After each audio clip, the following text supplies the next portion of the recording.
अगर कभी आपके शहर पर न्यूक्लियर अटैक हो गया तो आप क्या करेंगे? सोचिए, एक पल में सब कुछ खत्म हो सकता है। घर, लोग, सपने, सब राख में बदल सकता है। ले तैयार हैं। ये जानकारी जिंदगी और मौत के बीच की दूरी तय कर सकती है, क्योंकि जब एक न्यूक्लियर बम गिरता है तो सिर्फ धमाका ही नहीं होता, उसके बाद शुरू होता है वो खतरनाक खेल जिसे कहते हैं रेडिएशन फॉलआउट। और उसमें जो जिंदा बचता है वो भी धीरे धीरे मरने लगता है। सबसे पहले जानिए कि जैसे ही न्यूक्लियर बम गिरता है, एक तेज सफेद रोशनी आपके सामने आती है। इस रोशनी को देखना मतलब अपनी आंखों की रोशनी खो देना। आप अंधे हो सकते हैं स्थायी रूप से। इसलिए पहला कदम, जैसे ही धमाके की खबर मिले या रोशनी दिखे, तुरंत जमीन पर लेट जाइए, अपनी आंखें और कान बंद कर लीजिए और चेहरे को किसी कपड़े से ढक लीजिए। ये पहली रक्षा है। अब सवाल उठता है कि कहां जाएं? तो याद रखिए, अगर आपके आसपास कोई मेट्रो स्टेशन है, बेसमेंट है, अंडरग्राउंड पार्किंग है, तो वहीं भागिए, क्योंकि जमीन के नीचे रहना न्यूक्लियर फॉलआउट से बचने का सबसे कारगर तरीका है। लेकिन अगर कुछ नहीं है तो अपने घर को ही शेल्टर बनाना पड़ेगा। सारी खिड़कियां, दरवाजे बंद कर दीजिए। हर छोटी छोटी दरार को भी किसी कपड़े, टेप या गत्ते से बंद कीजिए। हवा का एक भी रास्ता नहीं खुला रहना चाहिए। अटैक से पहले या जैसे ही खबर मिले, आपके पास सिर्फ कुछ मिनट होंगे। उसी वक्त पानी भरिए, बाल्टी, बोतल, ड्रम, जो भी है।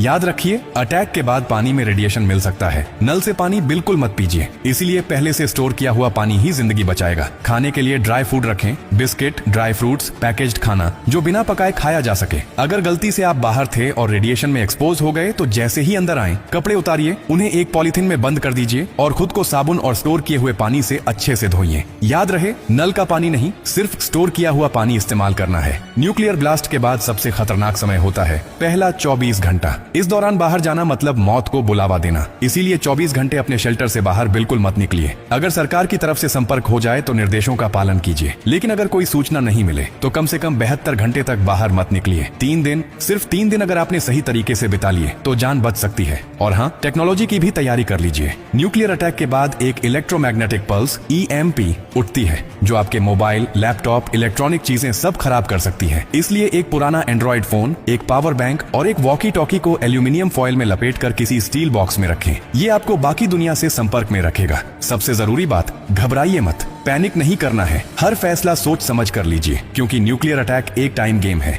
जो जितना शांत रहेगा, उसकी जान बचने के चांस उतने ही ज्यादा होंगे। और याद रखिए, ये जानकारी सिर्फ आपके लिए नहीं, बल्कि आपके परिवार, दोस्तों, पड़ोसियों और पूरे समाज के लिए है। क्या आप अकेले सुरक्षित रहना चाहते हैं? नहीं ना? तो इस जानकारी को हर उस इंसान तक पहुंचाइए जिसकी जिंदगी की आपको परवाह है। हो सकता है आपकी एक शेयर से किसी माँ का बच्चा जिंदा रह जाए, किसी पिता की आखिरी उम्मीद बच जाए, किसी बहन का भाई लौट कर घर आ जाए। और यही तो असली इंसानियत है। और हाँ, जब आप जिंदगी बांट रहे हैं तो एक वादा भी कीजिए। डॉक्टर कार्डियो की हर पोस्ट से कुछ सीखेंगे और दूसरों को भी सिखाएंगे, क्योंकि हमारा मकसद सिर्फ कंटेंट नहीं, आपकी सुरक्षा है, आपकी जिंदगी है।